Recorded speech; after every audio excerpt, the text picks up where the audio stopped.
जन्म भले रहे बाबूजी, तब माय के मौन रहे कि बेटा है तो हीरा नाम रहा, बाबू के मौन रहे कि बेटी है तो हीरा मोती नाम रख। जी। तो भगवान श्री हरि ठाकुर जी पार ब्रह्म परमेश्वर के कृपा से बेटी के जन्म भले माँ और बाबू के नाम जुट गए।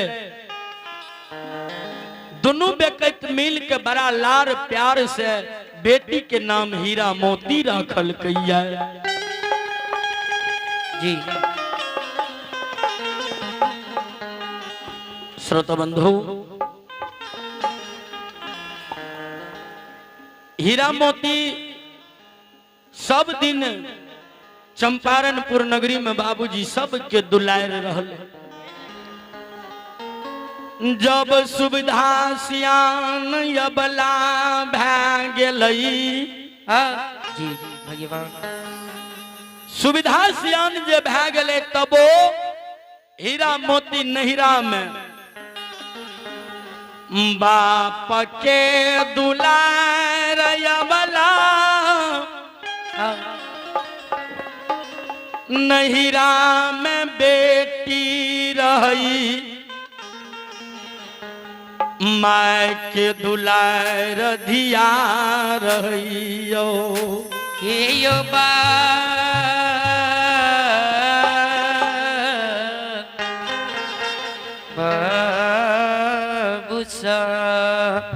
माय के दुलार धिया, बाप के दुलार बेटी, भौजो के दुलार ननंद रहे। आ भाइया के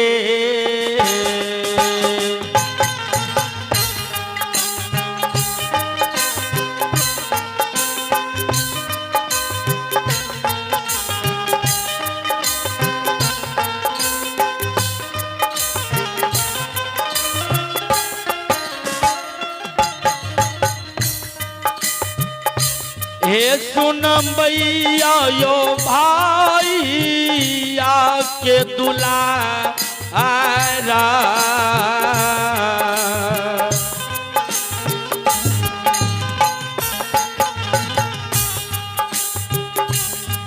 हे बहिना रहे ओ समाज बाबा,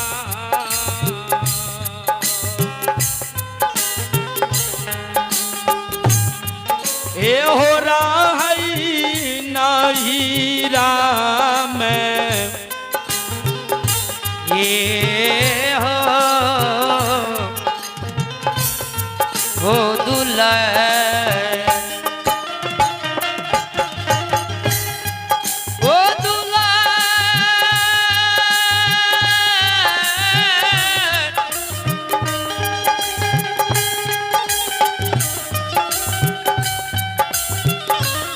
ये श्रोता बगिबाजियो,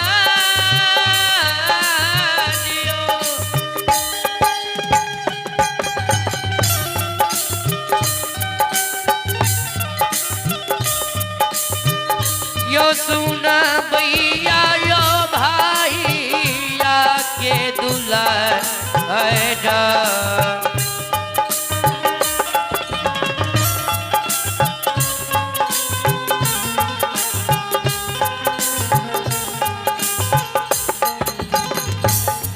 हे बहिना रहे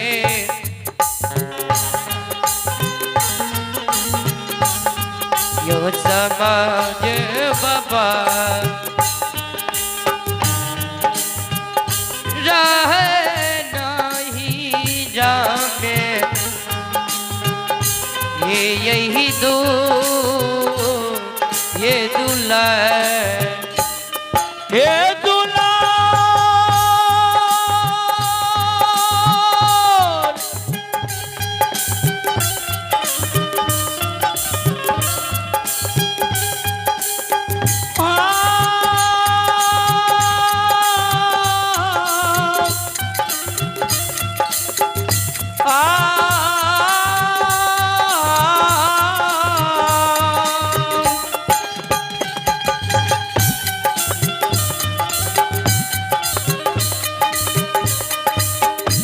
दुलरुआ है भाऊ जो के दुलारी, हे दुलरुआ भाऊ जो के दुलारी,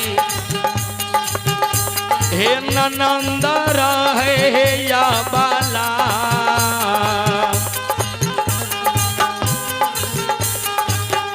आय रही नहीं राम ये या आया।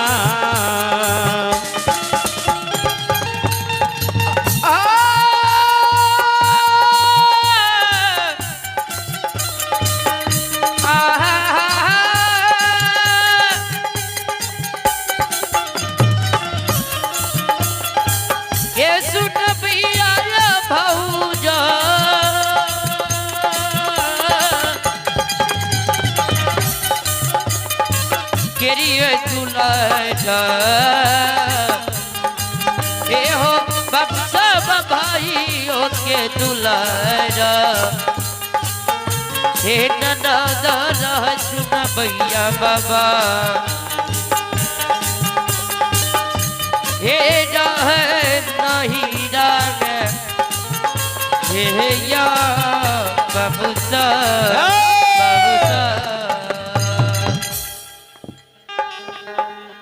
ये बताओ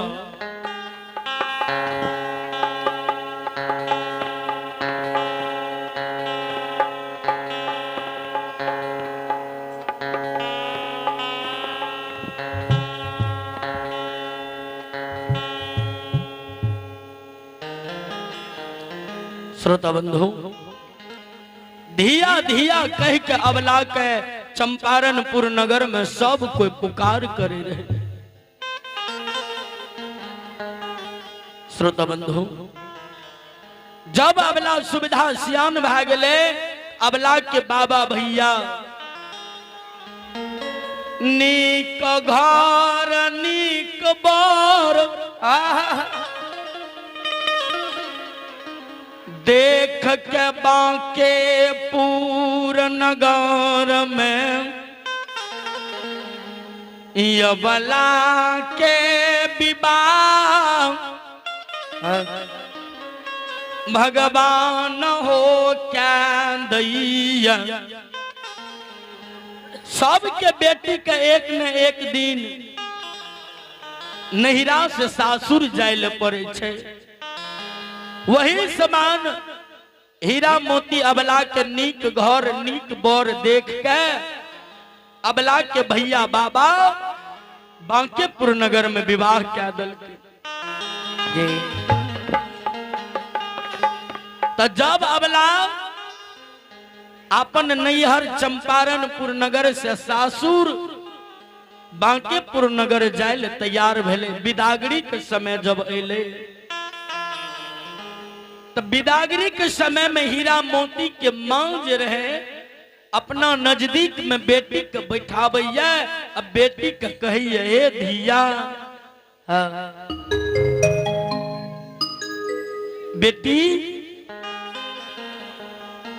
हे या तू ये चंपारणपुर नगर से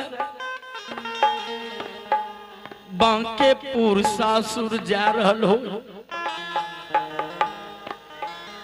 ई बात जे माय कहल के हीरा मोती अबला बुमुआ के माय के घर दिन पकड़ के काने लगले, ए गे मां मिया नहीं जईबई गे मां, माय गई चंपारण पूर नगर से मैं नहीं जईबई भैया। गे मैं जयनगर में हमर जन्म भेले, जयनगर में हम बच्चा से सियान भेलिए। माय हे गे जय बाबू के गोद में खेलिए, जे माय के गोद में खेलिए। मैं दुनिया के रीत किया एहन या कि मैं एक दिन छोड़ के सासुर जाए पड़े छे बेटी का। हीरा मोती के माय समझावे हे धिया,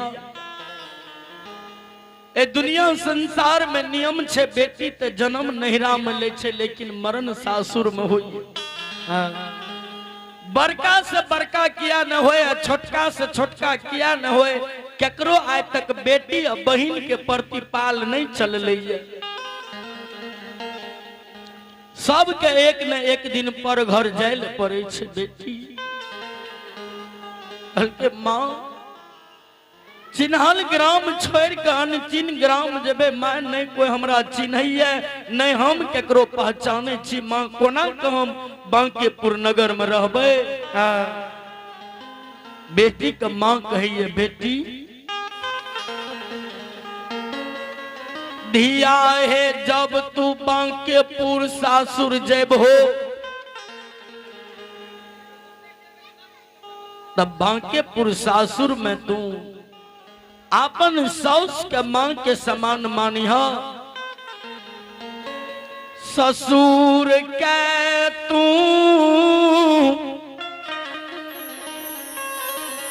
पिता के समान मानी हो,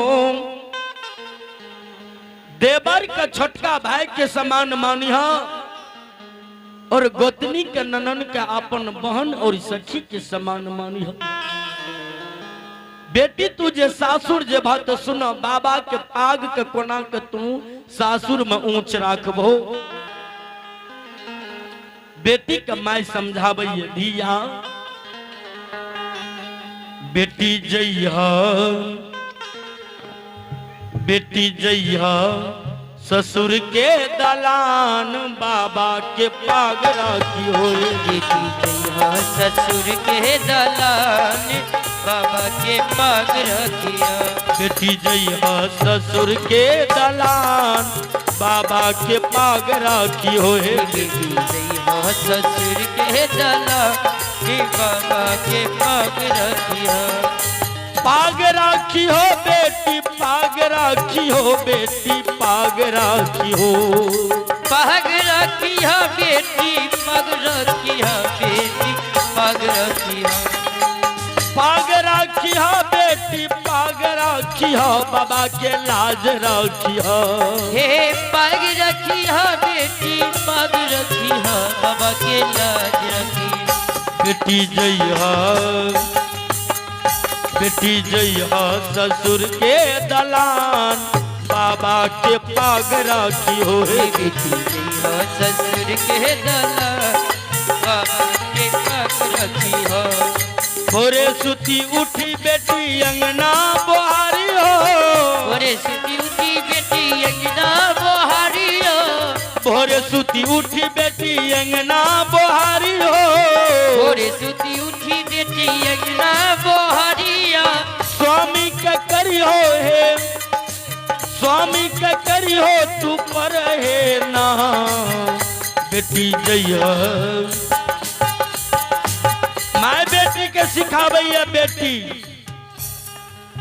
भोरे सुत उठ के तू आंगन बोहारी हो। और बेटी सास ससुर स्वामी के सवेरे सवेरे चरण स्पर्श के प्रणाम करियो। सास ससुर के तू चरण दबैया। सास ससुर के तू चरण दबैया। सास ससुर के तू चरण दबैया।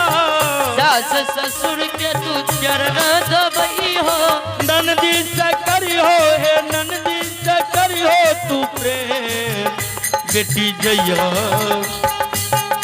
बेटी जइहा ससुर के दलान बाबा के पाग राखी हो। हे बेटी जइहा ससुर के दलान बाबा के पाग रखी हो। हे बेटी जइहा ससुर के दलान बाबा के पाग रखी हो। हे बेटी जइहा ससुर के दलान बाबा के पाग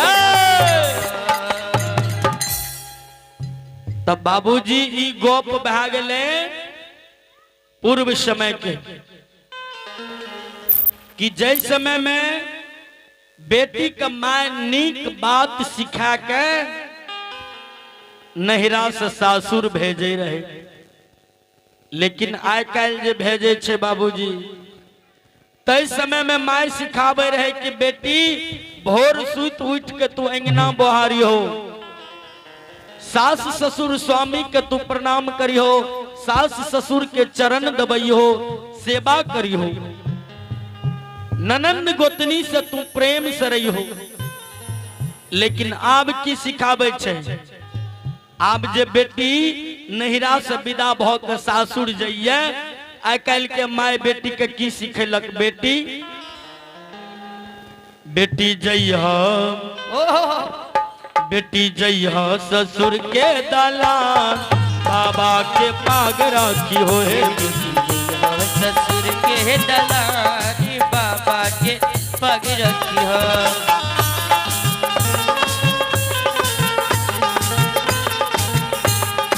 पाग राखी हो बेटी, पाग राखी हो, बाबा के लाज राखी हो, बेटी पग रखी हो, बेटी पग रखी हो, बाबा के मान रखी हो। पाग राखी हो बेटी, पाग राखी हो, बाबा के लाज राखी हो, ए बेटी पग रखी हो, बेटी पग रखी हो, बाबा के मान रखी हो। बेटी जइया, बेटी जइया ससुर के दलान, बाबा के पाग राखी हो, ससुर के दलानी बाबा के पग हो, बेटी जइया ससुर के दलानी बाबा के पग रखी हो। भोरे सुती उठी बेटी अंगना नहीं बोहारिया, भोरे सुती उठी बेटी अंगना नहीं बोहारिया, भोरे सुती उठी बेटी अंगना नहीं बोहारियो, भोरे सुती उठी बेटी अंगना नहीं बोहारिया। ए बेटी तोरा सवेरे सवेरे पलंग पर से उठे के कोनो जरूरत नहीं छे। हाँ कोनो तू फलनमा घर के नौकर बन के नहीं जा रहल छो कि भोरे सुत उठ के तू अंगना बहारिया। तोरा पलंग पर से सवेरे सवेरे उठे के कोनो जरूरत नहीं छे। हाँ जा तक तोरा बिछना पर तोहर साउस है कि ननंद है कि गोतनी है, जा तक चाय बिस्कुट लाके आ गिलास में पानी लाके नहीं जते ता तक तोरा बिछना छोड़े के जरूरी नहीं छे। कोनो हम कम तिलक दे के तोहर विवाह नहीं के लिए, 10 लाख टका दिलिए, संग में मोटरसाइकिल दिलिए, एगो हवडलिया भर के सामान दिलिए, फलामा के बेटा के हम खरीद लिये। ऐला के तू ओकरा घर नौकर बन के नहीं जाए छो कि भोरे उठ के तू अंगना बहर और की सास ससुर के तू चरण नहीं दबई हो, सास ससुर के तू चरण न दबई हो, सास ससुर के तू चरण नहीं दबई हो, सास ससुर के तू चरण न दबई हो। बोरनी के मारा है, बोरनी के मारा सासू के मारी हो। बेटी जइया, बेटी जइया ससुर के दलान, बाबा के पाग राखी हो। बेटी जइया ससुर के दलानी बाबा के पाग रखी बेटी सास ससुर के सेवा सत्कार करे के कोनो जरूरी नहीं छे। खाए के बेर हेते 10 बजे अपना पहले लेकिन समय से बना के गरम गरम खा लियो, ओइ के बाद जकरा खाए के मन हेते खेते, नहीं तो पलंग पर जाकर आराम करियो। और की छोटका देवरबा से मुहमा फूलई हो, छोटका देवरबा से मुहवा फूलई हो, छोटका देवरबा से मुहमा फूलई हो, छोटका देवरबा से मुहवा फूलई हो। नंदी के मारी हो, हे नंदी के मारी हो, तू ठुनका के मार, नंदी के मारी हो, तू ठुनका के मार। बेटी जइया, बेटी जइया ससुर के दलान, बाबा के मान राखी हो वही बेटी जइहा ससुर के दलानी बाबा के पग रखिया हे बेटी जइहा ससुर के दलान बाबा के पग रखिया बेटी। छोटका देवर जे तोरा लगे तो छोटका देवर के देख के मुंह एना के फुला लियो जना लागे कि क्या दिन से रूसल और छे। छोटका दियर से तू चौल मजाक नहीं करियो, नहीं तो कपार पर चढ़ जेता, तोरा से टका मांगता, पैसा मांगता। ननौंद जे कहीं तोरा लंग कहे लेता भौजी ये ननौंद है छे बड़ा लोभगर चीज, ऐता तोरा लंग मिठगर मिठगर बोली बोले ले, आ जखनी कहता बौजी ये तो तखनिए धैले ठुनका मार। हाँ एना करबो ने तो तोरा ससुराल में सब कहता हाँ बड़का के बेटी छिए मन बढ़ल छे, कोई तोरा लंग बोले ले नहीं है तो। हाँ लेकिन बाबूजी अहने अहने माय जे बेटी के सिखा के भेजे छे